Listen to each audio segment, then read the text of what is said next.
আজি কিছুদিন পূৰ্বে ভাৰতীয় গণনাট্য সংঘৰ মানে IPTAৰ অসম ৰাজ্য পৰিষদৰ সভাপতি শৰৎ চন্দ্ৰ নেওগ ডাঙৰীয়াই অসম বিধানসভালৈ বিষ্ণু ৰাভাৰ সম্পৰ্কে তথ্য বিচাৰি আবেদন কৰিছিল। তেখেতৰ সেই আবেদনৰ উত্তৰত যিটো কোৱা হ'ল সেইটো অতি আচৰিত আৰু ভয়াৱহ। কোৱা হৈছে যে বিষ্ণু ৰাভাৰ অসম বিধানসভাত কোনো তথ্য নাই। তাৰ মানে তেখেতসকলে বিষ্ণু ৰাভা বিধায়ক নাছিল বুলি ক'ব বিচাৰিছে নেকি? বিষ্ণু ৰাভাটো বিধায়ক আছিলে, সকলোৱে জানে।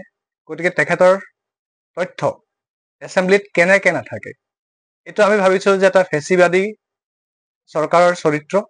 তেখেতসকলে প্ৰতিবাদী কণ্ঠ যিবিলাক আছে বা আছিল সেইসকলৰ গোটেই নিচান মানে গুচাই দিব বিচাৰিছে।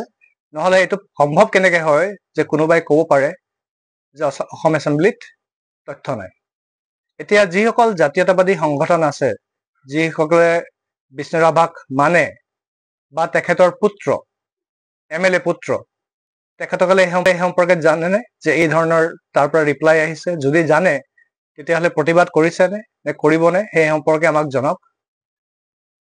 কমৰেড জুবিন গাৰ্গেও কিন্তু নিজকে কৈছিলে যে মই বিষ্ণু ৰাভাৰ অনুৰাগী। গতিকে কমৰেড বিষ্ণু ৰাভা আৰু কমৰেড জুবিন গাৰ্গৰ যি ন্যায়ৰ কথা আছে সেইটো আমি দাবী জনাইছো। যেনেকে ধৰক আমি এতিয়া সকলোৱে #জাষ্টিছ ফৰ জুবিন গাৰ্গ চলাইছো, ঠিক তাৰ লগে লগে পেৰেলেলি যদি আমি জাষ্টিছ ফৰ বিষ্ণু ৰাভা চলাব পাৰো, এইটো আমাৰ মানে ৰাজ্যখনৰ কাৰণে ভাল হ'ব বুলি ভাবো।